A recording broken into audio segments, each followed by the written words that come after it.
Hello, everybody. I'm never sure how many are watching this, but whoever you are and wherever you are, welcome. Now, this gospel reading that is set for today, it can be a bit confusing, and Jesus can be confusing. Perhaps you've already thought that about things that he says, but in the gospel passage today, people get very confused. It's set on the day after the feeding of the 5,000. A crowd have followed him to Capernaum, not being sure that he's there, but thinking he must be. And this was after he'd walked on the water to be with his disciples, but that's another sermon. Jesus seems to believe that they may have come because he had fed them, and they wanted more food. Food must have been hard to get in those days. There were no corner shops. Now, look carefully at verses 26 to 27, which is in italics in the printed reading. He says, "You are looking for me, not because you saw miraculous signs, but because you ate the loaves and had your fill." And then he tells them, "Do not work for food that spoils, but for food that endures to eternal life, which the Son of Man will give you." Now, this is a long chapter, and during August, the lectionary takes us through it all. So I don't want to trespass on what may be said in the next few weeks. Today, I want to reflect on Jesus being misunderstood. We know that he spoke in parables. They were not always understood. The penny didn't drop. This isn't a parable. He's just upset that people don't see beyond the miracle to see the truth of who he is. They're looking for something less than what he can offer, food that endures to eternal life. It's still possible for us to do that, to look for something less than he offers.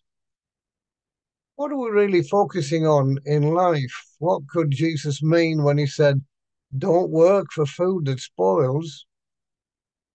Jesus is talking to people who are concerned with their physical hunger.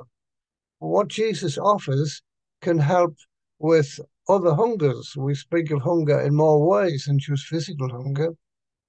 Some years ago, a Wimbledon ladies champion was asked what motivated her victory, and she said, "I was hungry for it." Competitors in the Olympic Games at present will echo that. They will be hungry to win a medal, gold, silver, or even bronze. But we can misuse our hunger, becoming jealous of others, even doing them harm. Sometimes our hunger for success can drive us too far, hurting ourselves as well as other people. That can lead to what's called burnout. This is what Jesus means in this passage when he says, "Do not work for food that spoils, but for food that leads to eternal life." Jesus fed the 5,000, but he really came to meet our deepest personal hungers for love, for understanding, for trust and forgiveness, for self-esteem and worth, for peace of mind.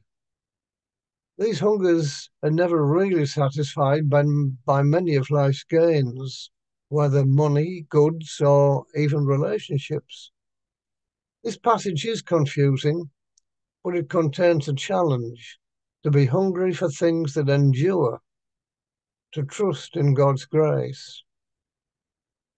Many years ago, I read of Jim Elliot, the subject of a book, Through Gates of Splendor, which tells of his death aged 26 while attempting missionary work in Ecuador. I still remember one quotation: "He is no fool who gives what he can't keep to gain what he can't lose." As God supplied manna in the wilderness, so he answers our deepest hungers through Christ, the bread of life. God bless you all.